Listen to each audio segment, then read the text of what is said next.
আসসালামু আলাইকুম রহমতুল্লাহি ওবরাকাতুহ। আলহামদুলিল্লাহি রব্বিল আলামিন ওয়াসসালাতু ওয়াসসালামু আলা সাইয়্যিদিল আমবিয়া ওয়াল মুরসালিন নবিয়িনা মুহাম্মদ ওয়া আলা আলিহি ওয়া সাহবিহি আজমাইন।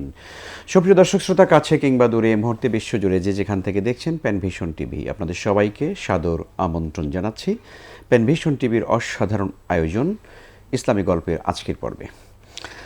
আমরা আল্লাহ সুবহানাহু ওয়া তাআলার দরবারে শুকরিয়া আদায় করছি যে আমরা আমাদের সন্তানদেরকে কোরআনে কারিমে বর্ণিত বিশুদ্ধ গল্প আমরা শোনাতে পারছি, আলহামদুলিল্লাহ। দর্শক, আমরা অনেক সময় আমাদের সন্তানদেরকে, বাচ্চাদেরকে নানান রকমের ভৌতিক গল্প, যার সঙ্গে সত্যের কোনো লেশমাত্র নেই, এমন গল্প আমরা অনেক সময় শোনাতে অভ্যস্ত হই। কিন্তু না, আমাদের সন্তানদেরকে শোনাতে হবে সেই গল্পগুলো যে গল্পগুলো সত্যিকারে কোরআন এবং সুন্নাহ দ্বারা সত্যের মানদণ্ডে এটি প্রমাণিত হয়েছে। আলহামদুলিল্লাহ, সেই কারণে প্যানভিশন টিভি অসাধারণ আয়োজন করেছে আমাদের জন্য, আমাদের সন্তানদের জন্য। আপনারা এই মুহূর্তে টিভি সেটের সামনে বসে যারা দেখছেন কাছে এবং দূরে, সবাইকে আবারও শুকরিয়া এবং স্বাগত জানাচ্ছি। এবং সেই সাথে আপনারা প্রিয় দর্শক দেখতে পাচ্ছেন আমার দুই পাশে আমাদের ছোট্ট বন্ধুরা, তারাও গল্প শুনবার জন্য আমাদের সঙ্গে যোগ দিয়েছে আজকে সরাসরি, আলহামদুলিল্লাহ। আসসালামু আলাইকুম রহমতুল্লাহি ওয়া বারাকাতুহু। মাশাআল্লাহ, আপনারা কেমন আছেন সবাই? আলহামদুলিল্লাহ ভালো। সবাইকে স্বাগত জানাচ্ছি আমাদের আজকের গল্পের অনুষ্ঠানে। আমাদের অনুষ্ঠানটা হচ্ছে ইসলামী গল্প। আমরা কোরআন থেকেই মূলত আমরা গল্পগুলো চয়ন করি, সেখান থেকে বলার চেষ্টা করি, এবং হাদিসেরও সেই ঐতিহাসিক বিশুদ্ধতা আর মানদণ্ডে যে গল্পগুলো উত্তীর্ণ হয়েছে, এক কথায় যদি আমরা বলি, আমরা সত্য গল্প বলি, আমরা কোনো মিথ্যে গল্প বলি না, আলহামদুলিল্লাহ। তো আমরা আজকে যে গল্পটা শুনবো, এখন নিশ্চয়ই আপনাদের মনের ভিতরে একটা প্রশ্ন উকিঝুঁকি মারছে যে আজকের গল্পটা কি হবে। প্রিয় দর্শক, আমরা গত সর্বশেষ পর্ব যেটা আমরা করেছিলাম সেটি ছিল, শিরোনামটি এভাবে যে পৃথিবীতে প্রথম শিরক কিভাবে চালু হয়েছিল। সেই গল্পটির একটু রেশ না ধরলে পরে আমাদের আজকের পর্বের সঙ্গে এটাকে লিঙ্ক আপ করা যাবে না। এজন্য আপনাদেরকেও বলি, আমরা গত পর্বে আলোচনা করেছিলাম যে পৃথিবীতে প্রথম 5 জন নেককার মানুষ, ভালো মানুষ, আল্লাহর প্রিয় বান্দা, আল্লাহর ওয়ালি, এমন 5 জন নেককার মানুষ যখন পৃথিবী থেকে যখন বিদায় গ্রহণ করেছেন, তখন ওই সাধারণ মানুষের কাছে শয়তান এসে বলছে, আচ্ছা, এই যে 5 জন মানুষ এত ভালো লোক ছিল, আল্লাহওয়ালা ছিল, আল্লাহর ওয়ালি ছিল, তোমরা কি তাদেরকে ভুলে গেছো নাকি? বলছে, না, আমরা তো ভুলিনি, আমরা তাদেরকে স্মরণ করি, তাদের আখলাক, তাদের আদর্শের কথা আমরা মনে করি। বলছে, আচ্ছা, তো এই যেই মানুষগুলো মরে গেছে, এদেরকে শুধু শুধু মনে করলে হয় নাকি? তোমরা শুধু মনে করে কি আসলে অতটা তোমাদের আন্তরিকতা আসে? কয়, না, অতটা তো আসে না। শয়তান সে এখানে কি করলো, ইবলিস সে এখানে মানুষের কাছে এসে একটা ওয়াসওয়াসা দিতে লাগলো, কুমন্ত্রণা দিতে লাগলো। সে বলল, তোমরা একটা কাজ করো, যে কোনো জিনিস চোখের সামনে না থাকলে কিন্তু হয় না, তাই না? যে কোনো জিনিস চোখের সামনে না থাকলে হয় না। সে কারণে ওই যে 5 জন নেককার মানুষ যারা আল্লাহর ওলি ছিলেন, আল্লাহর নেকবান্দা ছিলেন, তারা যে মারা গেছেন, আচ্ছা, এদের মূর্তিগুলোকে তোমরা যদি বানিয়ে যদি তোমাদের সামনে রেখে যদি সামনে তোমরা ইবাদত বন্দিগি করো, তাহলে কেমন হয়? তাহলে তোমাদের তো বেশ তাদেরকে দেখে দেখে তোমরা ইবাদত বন্দিগি করতে পারবে, তাদের কথা মনে পড়বে। তখন ওই সমাজের মধ্যে যে কিছু মানুষ ছিল যারা হয়তো শয়তানের এই প্ররোচনা তারা বুঝতে পারে নাই, ওয়াসওয়াসা বুঝতে পারে নাই, তখন তারা কি করেছে, ওই 5 জন নেককার মানুষ যাদের নাম হলো ওয়াদ, সুয়া, ইয়াগুস, ইয়াউক এবং নাসার, এই 5 জন ব্যক্তি নেককার আল্লাহওয়ালা, এদের মূর্তি তখন প্রথম তৈরি করা হয় পৃথিবীর ইতিহাসে। প্রথম এই 5 জন আল্লাহওয়ালার মূর্তি তৈরি করা হয় মাটি দিয়ে তৈরি করা হয়, এবং এই মূর্তিগুলোকে সামনে রেখে তখন তারা কি করতে শুরু করলো, তারা ইবাদত করতে শুরু করলো, এবং এক পর্যায়ে তারা আল্লাহকেই ভুলে গেল। আল্লাহকে ভুলে গিয়ে তারা ওই মূর্তিগুলোকেই তারা স্মরণ করতে শুরু করছে। এইভাবে করে পৃথিবীতে প্রথম শিরক চালু হয়েছে। কেমন? যখন ওই জনপদে এবং পৃথিবীতে তখন এই 5 জন মানুষকে কেন্দ্র করে যখন পৃথিবীতে প্রথম শিরক যখন চালু হয়ে গেল, তখন এই শিরকের মতো কঠিন গুনাহ, তোমরা সবাই জানো তো, মানে আল্লাহ তাআলা সবচাইতে অপছন্দ করেন, ঘৃণা করেন কোন গুনাহকে, কোন পাপকে? তোমরা বলতে পারবে? শিরকের গুনাহ। মাশাআল্লাহ, শিরকের গুনাহ আল্লাহ তাআলা এটা কখনো মাফ করেন না। হ্যাঁ, এটা আমাদেরকে জানতে হবে। মানুষ যত গুনাহ করে তার মধ্যে সবচেয়ে ঘৃণিত পাপ হলো শিরক। শিরক মানে কি? আল্লাহর সঙ্গে কাউকে সিমিলার বানানো। আল্লাহ রাব্বুল আলামিন সৃষ্টি করেছেন, পৃথিবীর কোনো মানুষকে অথবা অন্য কাউকেও মনে করা যে সেও বানাতে পারে। আল্লাহ তাআলা রিজিক দিয়েছেন, কিন্তু পৃথিবীর কোনো মানুষকে মনে করা যে সেও রিজিক দিতে পারে। আল্লাহ তাআলা আইন দিয়েছেন, কিন্তু মনে করা যদি হয় যে মানুষও আইন দিতে পারে। আল্লাহ তাআলা মানুষকে জীবন দিয়েছেন, যদি মনে করা হয় কোনো মানুষ জীবন দিতে পারে, তাই না? আল্লাহ রাব্বুল আলামিন মানুষকে পৃথিবীতে সন্তান দিয়ে থাকেন, বাবা মাকে। এখন যদি কেউ মনে করে যে পৃথিবীর অন্য কোনো ব্যক্তি অথবা কোনো মানুষকে সন্তানও দিতে পারে, নাউজুবিল্লাহ মিন যালিক, তাহলে এটা কি হয়ে গেল? শিরক হয়ে গেল। আর আমাদেরকে ডাকতে হবে কেবল আল্লাহকে, কিন্তু আমরা আল্লাহকে না ডেকে যদি অন্য কোনো মানুষকে ডাকি, আমরা ওই রকম নেককার মানুষকে ডাকলাম, মনে করলাম যে সে আমাদেরকে আল্লাহর সঙ্গে নিয়ে মিলিয়ে দিবে, আমাদেরকে কিয়ামতের দিন কি করবে? সুপারিশ করবে। এটা মনে করে যদি আমরা কোনো নেককার বুজুর্গকে যদি আমরা ইবাদত করা শুরু করে দেই, তাহলে এগুলো কি হয়ে যাবে? শিরক হয়ে যাবে। আর আল্লাহ রাব্বুল আলামিন বলেছেন, ইন্নাল্লাহা লা ইয়াগফিরু আইয়ুশরাকা বিহি ওয়া ইয়াগফিরু মা দুনা যালিকা লিমান ইয়াশা। আল্লাহ তাআলা কোরআনে কারীমে বলেছেন, আল্লাহ রাব্বুল আলামিন বান্দার যে কোনো গুনাহ তিনি ক্ষমা করে দেবেন, কিন্তু আল্লাহ শিরকের গুনাহ ক্ষমা করবেন না। ভয়ঙ্কর পাপ এটা। এই জন্য লোকমান আলাইহিস সালাতু ওয়াস সালামের ঘটনা, কিচ্ছা, গল্প আমরা শুনবো ইনশাআল্লাহ ভবিষ্যতে। আমরা এতটুকুন বলি, লোকমান আলাইহিস সালাম তার ছেলেকে উপদেশ দিতে গিয়ে বলেছেন, ইয়া বুনাইয়া লা তুশরিক বিল্লাহ, হে আমার ছেলে, তুমি কখনো আল্লাহর সঙ্গে কি করবে না? শিরিক করবে না। এই জন্য তোমাদেরকে আমরা বলি, তোমরা আমাদের সন্তান, আমাদের কলিজার টুকরা, নয়নের পুত্রী সন্তান, তোমাদেরকে আমরা নাসিহা করি। এবং প্রিয় দর্শক, আমাদের এই সন্তানদেরকে, আপনাদের ছেলে মেয়েদেরকেও, যারা আপনারা আছেন যে যেখানে বসে দেখছেন, আমাদের সব থেকে বড় নসিহা হলো আমাদের সন্তানদের জন্য, লা তুশরিক বিল্লাহ, তুমি কখনো আল্লাহর সঙ্গে শিরক করবে না। যদি ওয়াইন কুতিল তাও হররিক, তা হাদিসের মধ্যে এসছে, যদি তোমাকে পৃথিবীর কোনো মানুষ যদি কি করে, যে বলবে যে ঠিক আছে তুমি যদি শিরক যদি না করো, তাহলে তোমাকে টুকরা টুকরা করে কাটা হবে, তোমাকে জবাই করা হবে, তোমাকে অঙ্গ প্রত্যঙ্গগুলো একেবারে টুকরা টুকরা করা হবে এবং সেগুলোকে আগুনে জ্বালিয়ে দেওয়া হবে যদি তুমি শিরক না করো। আল্লাহ রাসূল সাল্লাল্লাহু আলাইহি ওয়াসাল্লাম বলেছেন, যদিও তোমাকে জবাই করে হত্যা করা হয়, তোমার সমস্ত দেহটাকে, শরীরটাকে টুকরা টুকরা করে ফেলা হয়, যদিও তোমাকে আগুনের ভিতরে জ্বালিয়ে যদি একদম ভস্ম করে দেওয়া হয়, এরপরেও তুমি আল্লাহর সঙ্গে শিরক করবে না। তুমি মরে যাবে, তোমার এই মৃত্যু হবে শাহাদাতের মৃত্যু, তুমি আল্লাহর কাছে চলে যাবে, জান্নাতে চলে যাবে, কিন্তু আল্লাহর সঙ্গে কখনো শরীক করা যাবে না। সুবহানাল্লাহ। আল্লাহ যেন আমাদের সবাইকে তৌফিক দান করেন, আমরা কখনো আল্লাহর সঙ্গে শিরক করব না। তাহলে আমাদের আজকের গল্পের মূল টপিকটা হলো এটাই, যে যখন ওই সমাজের সেই আদম আলাইহিস সালামের পরবর্তী সময়তে যখন মানুষের এরকম শিরকের দিকে যখন চলে গেল, তখনই আল্লাহ রাব্বুল আলামিন একজন নবী পাঠালেন ওই মানুষগুলোকে, ওই পথ ভোলা মানুষগুলোকে, তাদেরকে হেদায়েতের পথে ডাকার জন্য, আল্লাহর দিকে ডাকার জন্য, শিরিক থেকে তাদেরকে বাঁচানোর জন্য, শিরিক মুক্ত জীবন যাপন করার জন্য, বিশ্বাসের জন্য একজন নবী আল্লাহ তাআলা, একজন রসুল আল্লাহ তাআলা পাঠালেন। একদিকে তিনি নবী, আর একদিকে তিনি প্রথম রসুল। তিনি হলেন হযরতে নূহ আলাইহিস সালাতু ওয়াস সালাম। সেই নবীর নাম কি বলো? হযরত নূহ আলাইহিস সালাম। তোমরা কি নূহ আলাইহিস সালামের নাম শুনেছো? জি। নূহ আলাইহিস সালাম। আচ্ছা, বলতে পারো তোমরা, একটা তোমাদেরকে বলি একটা সুন্দর প্রশ্ন, সেটা হলো যে পৃথিবীতে প্রথম নবীকে? আদম আলাইহিস সালাম, তাই না? প্রথম নবীকে আদম আলাইহিস সালাম। আর এরপরে যদি তোমাদেরকে আমি পাল্টা প্রশ্ন করি যে পৃথিবীতে প্রথম রসুলকে, বলতে পারবা? হ্যাঁ, আজকে তোমরা এই গল্পের মধ্য দিয়ে এই সাধারণ জ্ঞানটা তোমরা জেনে নেবা। এটাকে সাধারণ জ্ঞান বলা যাবে না, অসাধারণ জ্ঞান। এটা হলো অসাধারণ জ্ঞান, যে পৃথিবীতে প্রথম রসুল হলেন আল্লাহর রসুল হযরতে নূহ আলাইহিস সালাম। নাম কি? হযরতে নূহ আলাইহিস সালাম। তাহলে দুটো প্রশ্ন, কিন্তু পৃথিবীর প্রথম নবী হলেন আদম আলাইহিস সালাম, আর পৃথিবীর প্রথম রসুল নূহ আলাইহিস সালাম। এখন তোমাদের মনে একটা প্রশ্ন জাগতেই তো পারে যে আচ্ছা, আদম আলাইহিস সালামকে নবী বলা হলো কেন, আর নূহ আলাইহিস সালামকে রসুল কেন বলা হলো? নবী এবং রসুল কি একই জিনিস নাকি আলাদা, নাকি কোনো পার্থক্য আছে? তোমাদেরকে আমরা এই বিষয়টা এখন একটু বলার চেষ্টা করি। নবী এবং রসুল উভয়কেই কিন্তু আল্লাহ রাব্বুল আলামিন নির্বাচিত করেন, আল্লাহর পক্ষ থেকে নির্বাচিত হয়। কিন্তু নবী হলেন যিনি নাবা, মানে আল্লাহর পক্ষ থেকে যিনি তাওহীদের দাওয়াত দেন, সরাসরি তিনি আসমানি কিতাব ওইভাবে তার কাছে আসে না, আল্লাহ রাব্বুল আলামিন তার কাছে অন্যভাবে হেদায়েত পৌঁছান। কিন্তু রসুল বলা হয় যার কাছে সরাসরি আসমানি কিতাব নাজিল হয়, সরাসরি নাজিল হয়, তিনি হলেন রসুল, বার্তাবাহক। কেমন? এই জন্য নবী এবং রসুলের মধ্যে পার্থক্য হলো যে নবীরা মানুষদেরকে সতর্ক করেন, সুসংবাদ দেন, মানুষদেরকে দাওয়াতের কাজ করেন, হ্যাঁ, আল্লাহ রাব্বুল আলামিন তাদেরকে যে হেদায়েত দেন সেটার মাধ্যমে কিন্তু রসূল হলেন তিনি যার কাছে সরাসরি আল্লাহর পক্ষ থেকে কি আসে, আল্লাহর কাছে বার্তা আসে এবং রেসালাত আসে। তো আল্লাহ রাব্বুল আলামিন ওই জাতিটাকে যখন শিরকে যখন পরিপূর্ণ হয়ে গেল তখন তাদেরকে হেদায়েতের জন্য আল্লাহ সুবহানাহু ওয়া তাআলা নূহ আলাইহিস সালাতু ওয়াস সালামকে সেখানে পাঠালেন।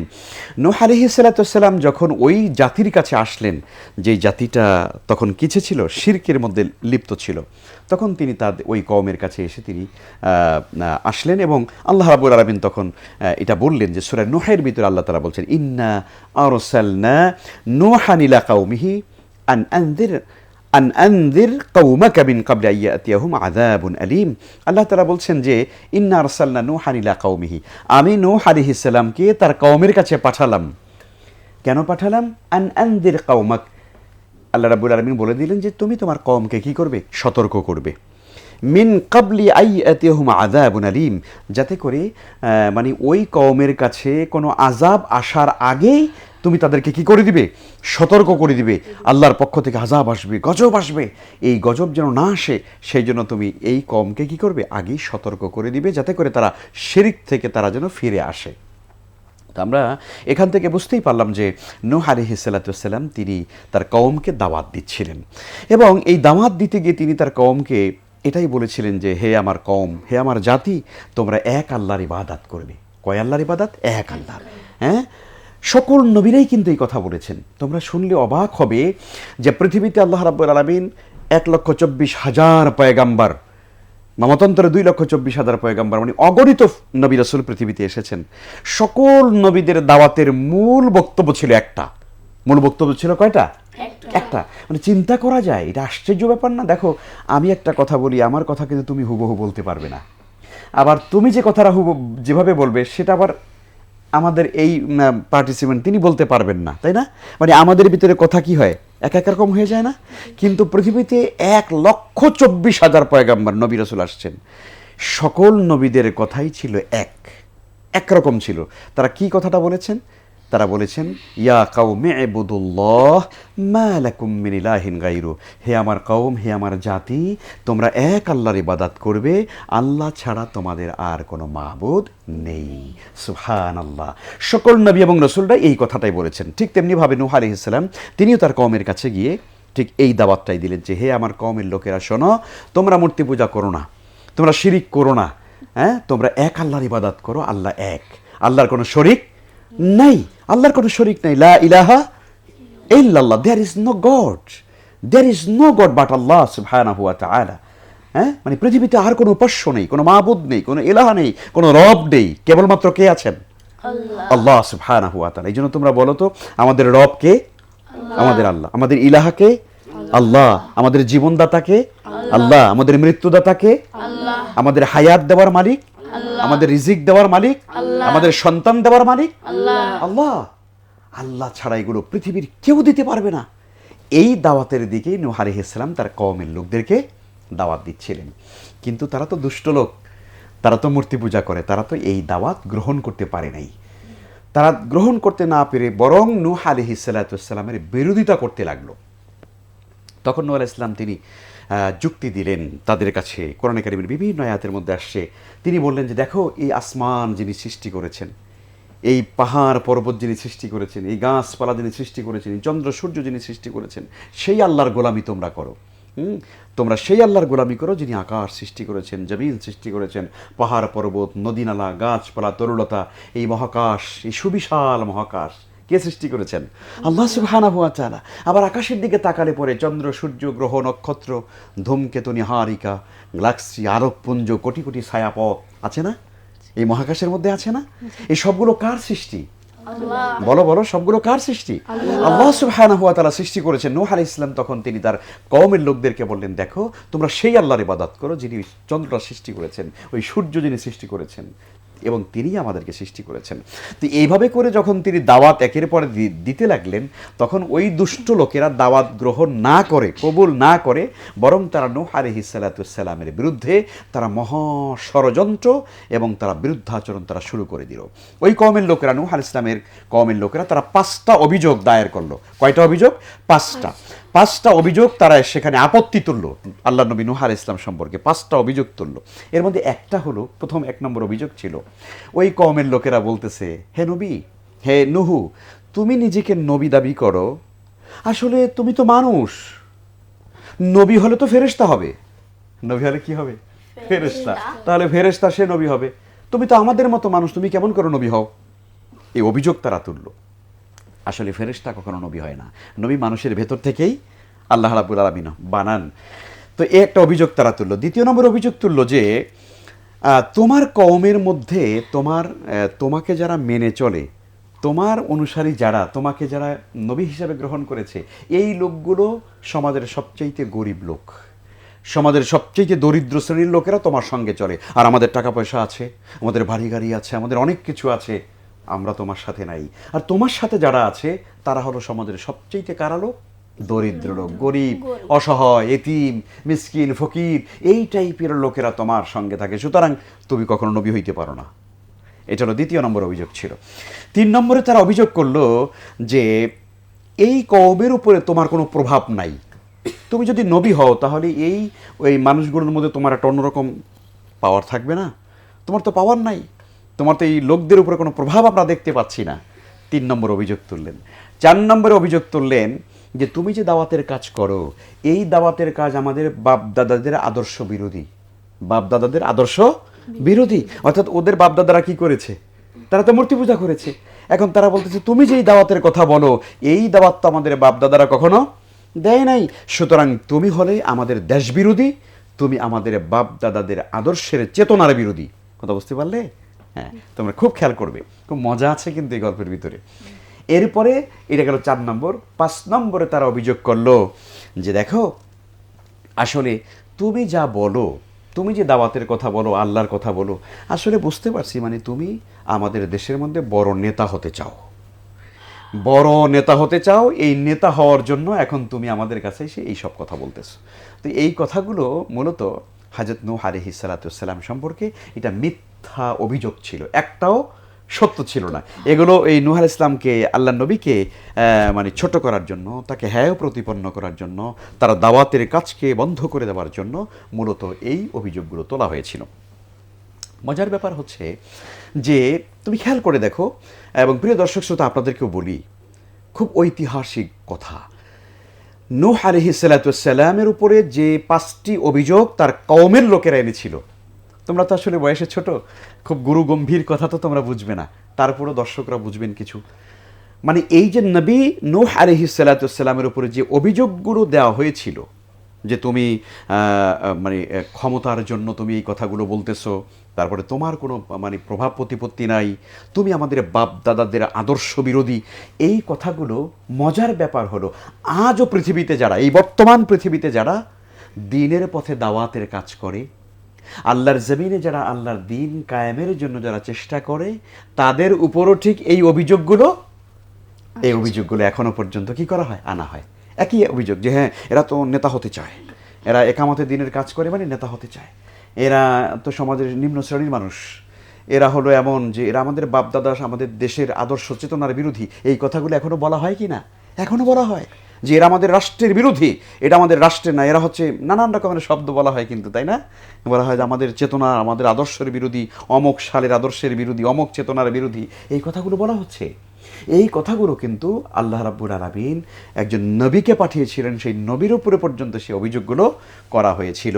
তো যাই হোক, এই 5টি অভিযোগ যখন নূহ আলাইহিস সালামের উপরে করা হয়, তখন নূহ আলাইহিস সালাম এই 5টা অভিযোগেরই তিনি কী করেছিলেন?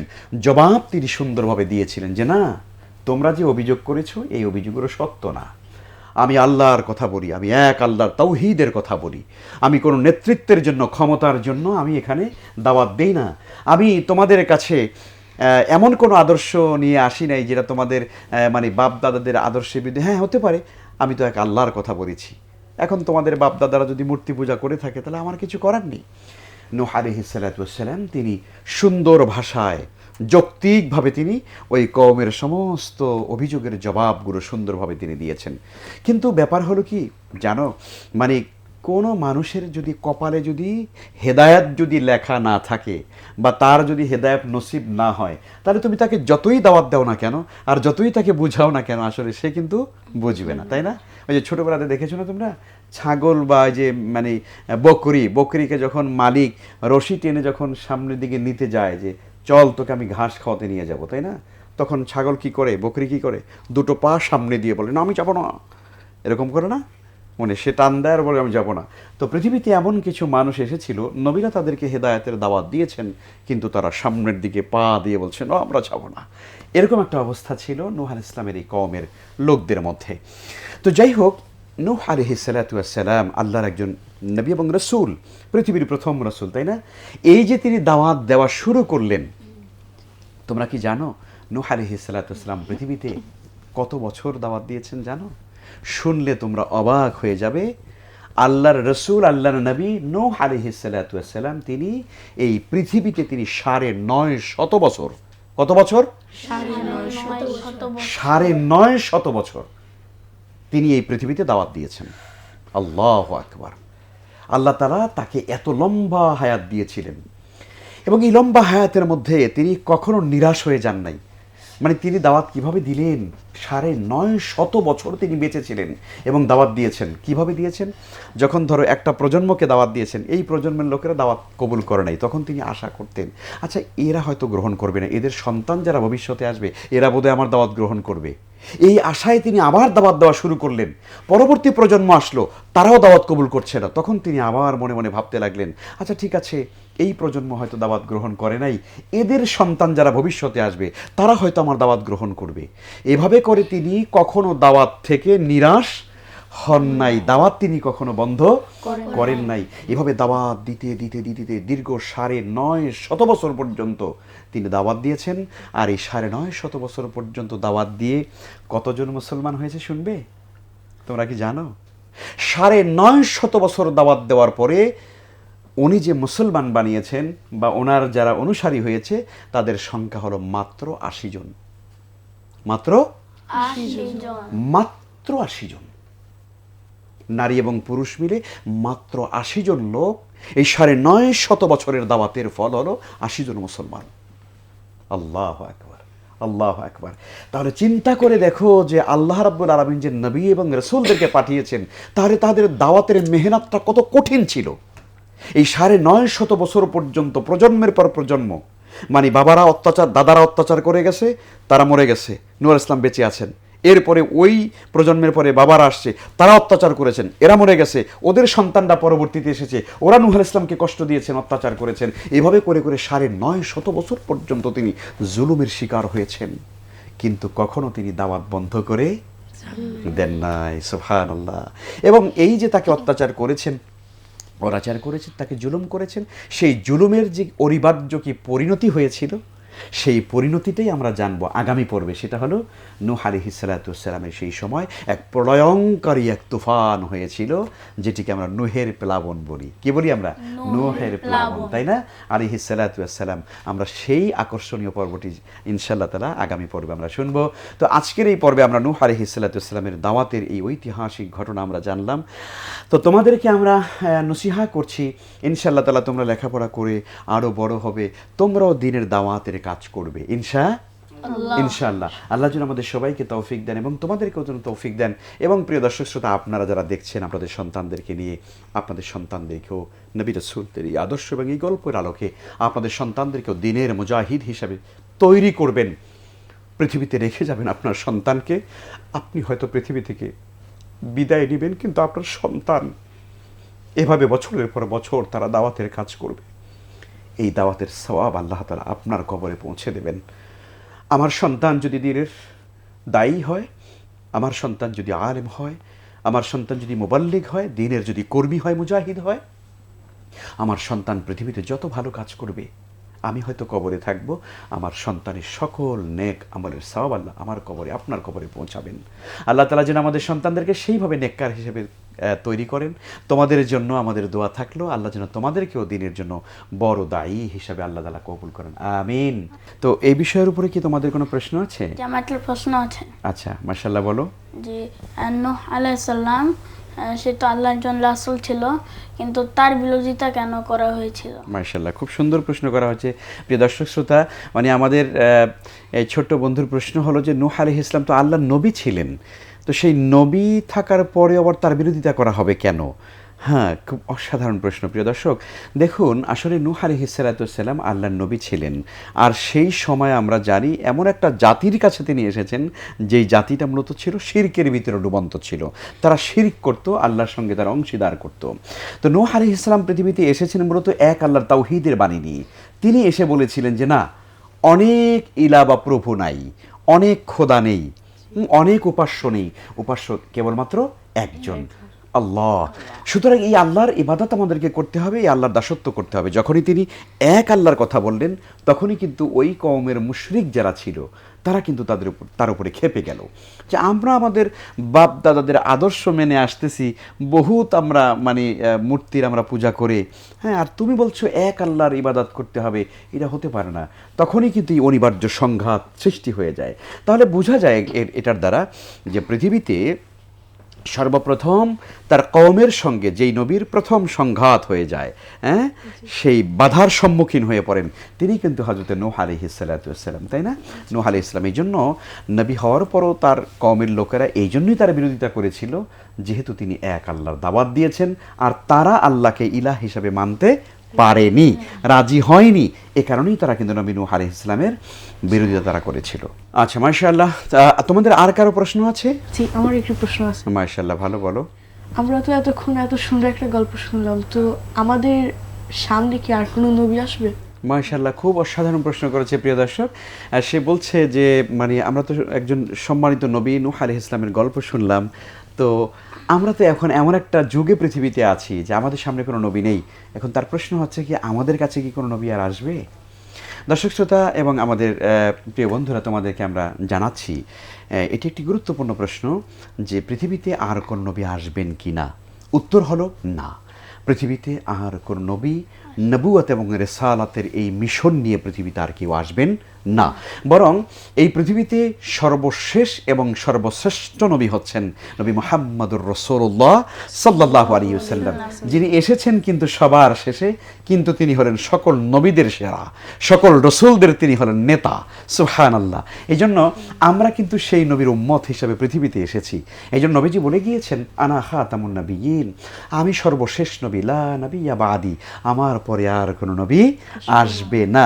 সুতরাং তোমার প্রশ্নের উত্তর খুবই ভ্যালিড যে আমাদের কাছে কোনো নবী আসবে কিনা। উত্তর হলো না, পৃথিবীতে আর কোনো নবী আসবেন না, বরং রাসূল করিম সাল্লাল্লাহু আলাইহি ওয়াসাল্লাম নবী মুহাম্মদুর রাসূলুল্লাহ সাল্লাল্লাহু আলাইহি ওয়াসাল্লামের মাধ্যমে আল্লাহ তাআলা নবুয়ত এবং রিসালাতের এই বিশাল ইমারত বা বিশাল বিল্ডিংটাকে আল্লাহ কমপ্লিট করে দিয়েছেন।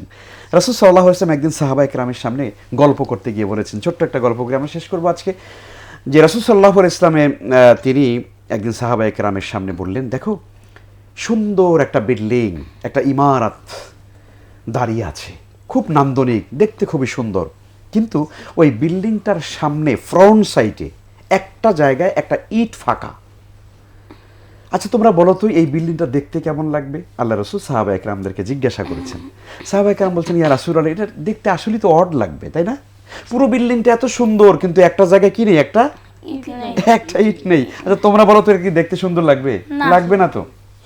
নবী করিম সাল্লাল্লাহু আলাইহি ওয়াসাল্লাম তখন বললেন, হে আমার সাহাবীরা শোনো, ওই যে একটি ইটের জায়গা যে ফাঁকা আছে, ওই সর্বশেষ ইট হলো আমি নবী মুহাম্মদুর রাসূলুল্লাহ সাল্লাল্লাহু আলাইহি ওয়াসাল্লাম। তার মানে আল্লাহ রাব্বুল আলামিন ওই সর্বশেষ ইট হিসাবে আল্লাহ আমাকে পাঠিয়ে নবুয়তের বিল্ডিংটাকে আল্লাহ কমপ্লিট করে দিয়েছেন।